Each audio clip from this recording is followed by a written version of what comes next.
Hi there, welcome to Bible Slash Chat. Jason, hey, nice orange Yeti. Yep. Hold that up there for the crowd. Nope. For our viewing public. Come on. Galatians 2:20. If you can't read that, it says Galatians 2:20. That is a very, very nice Yeti. It's a Very, gift very from a nice. long member of the church. I wonder why you didn't get one. Wow. I don't think they listen to this anyway, so This it doesn't hurts me. I know. So we've been doing some one-off things. Yeah. Some different topics. Yeah. And we kind of bouncing around a little bit. Yeah. There's a lot of stuff on COVID these days. You know, we have several members of our church actually who I think are currently struggling against COVID, fighting it off. So, it's a topic that I think is very important for people. Yeah. And then also there's a lot going on culturally too, like all around us. Have new COVID mandated vaccines and that sort of thing. Yeah. So the question is, along with some of the mandates like at workplaces, right? Like healthcare professionals, teachers, staff people at school districts, even different companies, right? Yeah.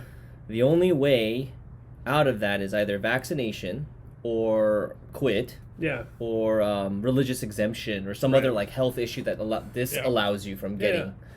So the religious exemption one is the one that's drawing a lot of controversy in our circles. Yeah. Do you sign it? Do you not? Like, what's legit? What's not? Yeah. How would you answer that? So it's tricky, right? I mean, we do have, as Christians, we do have lots of things that our religion would genuinely tell us not to do. Yeah. And we would say we would say that God specifically gives us commands to not do certain things. Like, for example, if you're in China and they have a one-child policy and you get pregnant, you don't abort the child. Say, of course. Right. Clear-cut stuff. Yeah, there's some very clear-cut stuff where it's sin versus not sin. The government can tell us to sin, and then at that point we have the right to say no. Right. In this case, the religious exemption thing I think is a tricky one because what they're actually saying, at least the way that I read it, the way that what they're actually asking you to do is to say that it would be against your religion, that it would be wrong of you to do this based on a religious principle. Against your faith. Against your faith. Okay. Well, the problem is that there's no verse in the New Testament that says, according to the Bible, you can't get a vaccine. Yeah. Right? So that's what's very tricky. So while we understand and we want to defend people's rights as Christians to have conscience issues, the Bible doesn't necessarily specifically command it. So for us to say this is against our religion, or it does, for example, condemn murder or cheating on your taxes or whatever. So, or you can't preach the gospel. Right, exactly. Yeah. Things that are specifically commanded we must do or must not do. So because it falls inside of a conscience issue, that makes things very tricky. Yeah. So we want to navigate this very carefully. Okay. We would encourage people that unless they can say with a clear conscience, like genuinely from the heart, that getting a vaccine would be sinful for them, that they would actually be violating God, that God would look at them getting the vaccine and say that was wrong, and that's what they would believe in their heart. Genuinely believe. That it would be a sin for them to do it. Unless that's the case, they shouldn't appeal for a religious exemption. Yeah. And the reason for that is because it's not actually a sin at that point. It might be a very strong preference. You might have a super strong preference not to get the vaccine. We completely understand that. We want to defend your rights to not get it if that's your wish. Yeah. But if it's your wish to not get the vaccine, then there are consequences that are going to come with that in the society that we live in. And like it or not, that's where we're at. Yeah.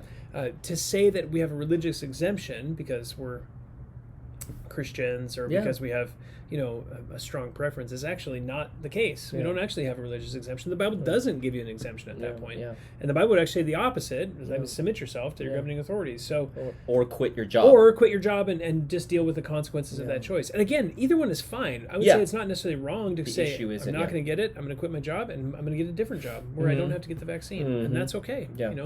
But we want to make sure we're not using the religious exemption, calling it a Christian thing, when it's not actually a Christian thing. The Bible doesn't say that you have an exemption unless, of course, you meet that standard of it being a sin for you to get the vaccine. So this is where it is so tricky because I don't think, first of all, we're used to dealing with conscience issues on a regular basis in the United States.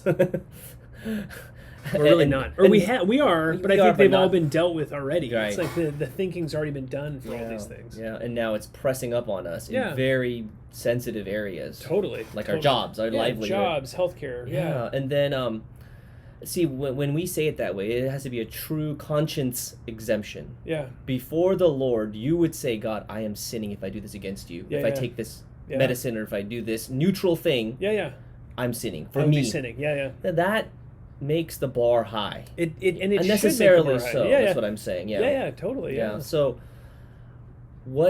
someone's struggling with this. I mean, you've already said it, but is there just one last thing you would want to say? That person's struggling. They really don't want to get it. They know that if they don't, it's huge consequences. It's like a dad. And provide for his family. Totally, yeah. What's the way out? Well, which is not easy, obviously. Where this is a condensed answer here, of course. I mean, it's very tricky, right? Yeah. So at the end of the day, there isn't a way out in one sense, right? Because either way, there's going to be a consequence. Right. Either action carries a consequence. Yeah. You might get the vaccine, and it could cause you to be ill or have some problem or have heart failure or all sorts of things that it could cause, right? Yeah. Or maybe you don't get the vaccine, you get COVID and die from COVID. I mean, we don't know what's going to happen, right? Yeah. So all of those, the outcome of those things, you can't know the future. No.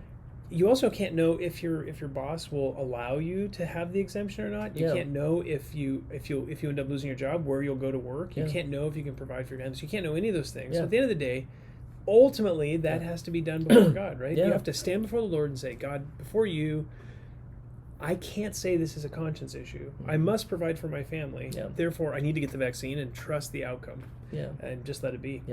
The other option is to say, God, I can't know the outcome of the vaccine versus COVID.